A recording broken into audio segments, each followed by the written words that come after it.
Hello, everyone, and this is a presentation to prepare you for the Stigma assignment and how to prepare you for the interview for the upcoming assignment that's due later this month.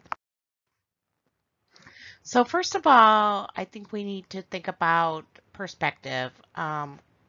If you think about, you're asking me to ask questions about somebody about their experience, and it can be very frightening. So this is a little kiddo that was experiencing the first time they ever were in a high chair and like, oh, you want me to do what?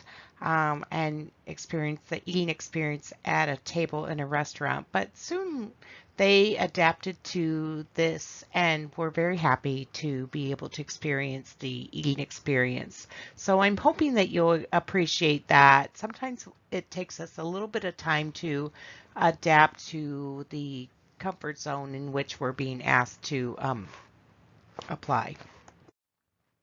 So the objectives of this particular lecture are to, first of all, identify strategies for completion of the Stigma assignment, and then secondly, to identify communication strategies related to persons experiencing stigma.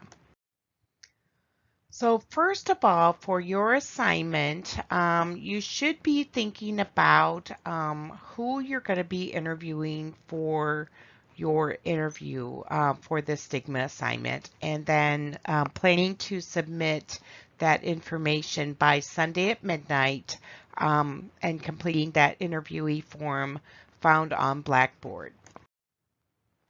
So how do you select that person? First of all, the person should have a chronic condition, and as we discussed in class, it's not specific that any particular chronic condition, but is there a potential that that condition is typically stigmatized? If not, then if you're interviewing the person, are there questions that you can ask that person to determine are there other considerations pertaining to stigma? Because this assignment really is about the stigma attached to this particular condition. So even though you might think, well, maybe there's not a stigma attached to that condition, it's appropriate to ask those questions to determine what the client's perceptions are of stigma pertaining to that condition. So the sources of the stigma could result from the person's own perception of stigma. It could be the family, societal, or even healthcare provider stigma. So either if they are experiencing it or if they're not, what would the impact of that stigma be from those various sources? So one of the things that is common questions that comes up with this assignment is the literature review. So first and foremost, selecting your client condition and doing a literature review based upon the health condition. So if you are finding that there are stigma related conditions based upon your client that you've selected or the condition, then that would be very clear, but sometimes that's not the case.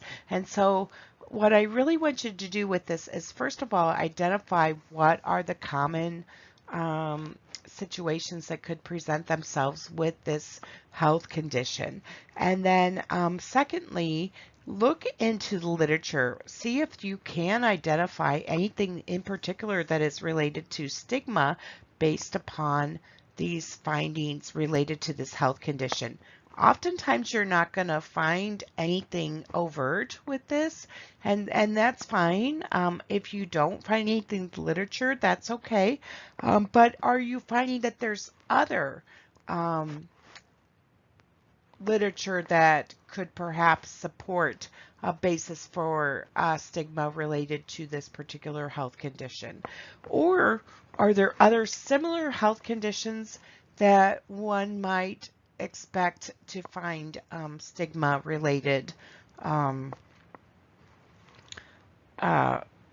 perceptions. And so it doesn't have to be particular to your health condition, but in general health conditions. So for example, if there's, say you have a health condition related to pain and your client experiences a lot of pain, are there perceptions of healthcare providers or family members or societal views about people who are seeking pain relief, and see if you can tie it in that way. The next thing you need to do is to really develop your questions, and this is based upon the Stigma interview form, and that's located on Blackboard. And that the minimum is 4 questions that you should be developing for your interview form.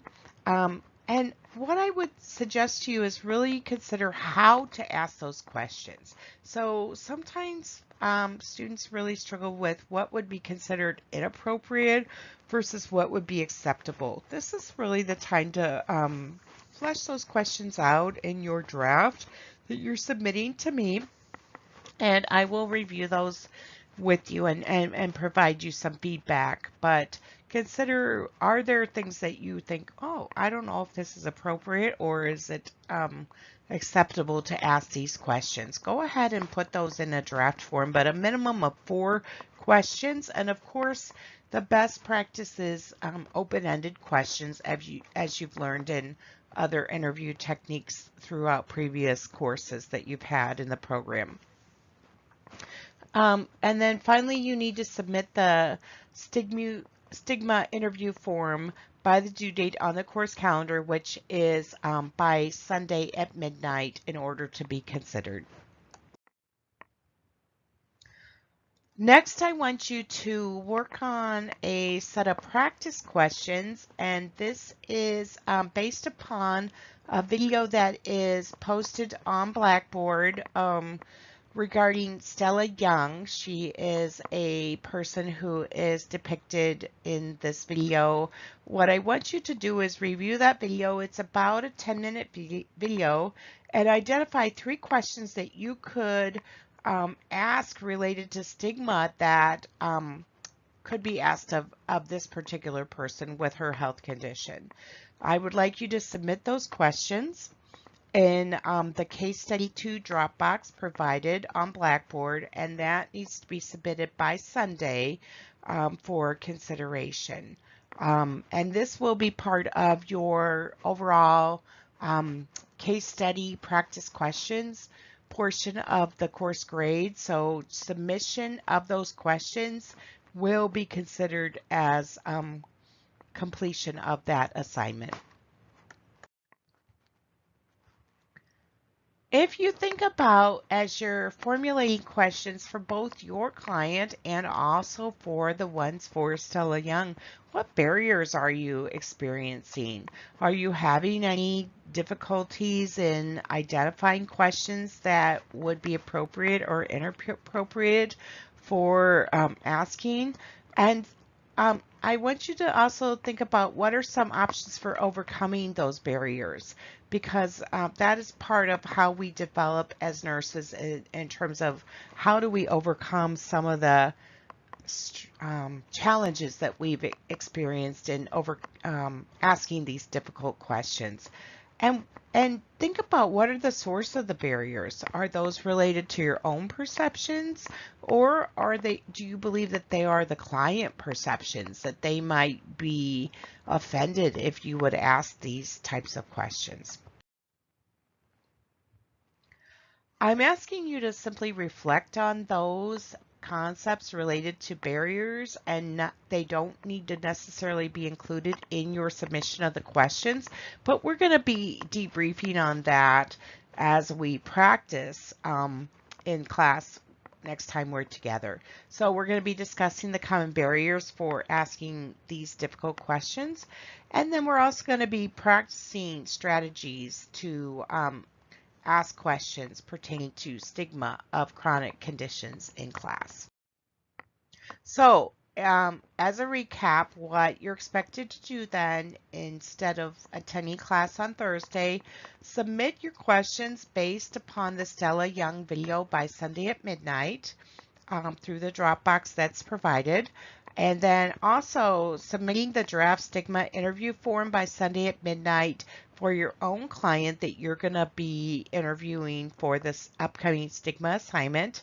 And if you have any questions, please do not hesitate to reach out to me. I'm happy to go over any questions with you, and I hope you're all staying warm and safe.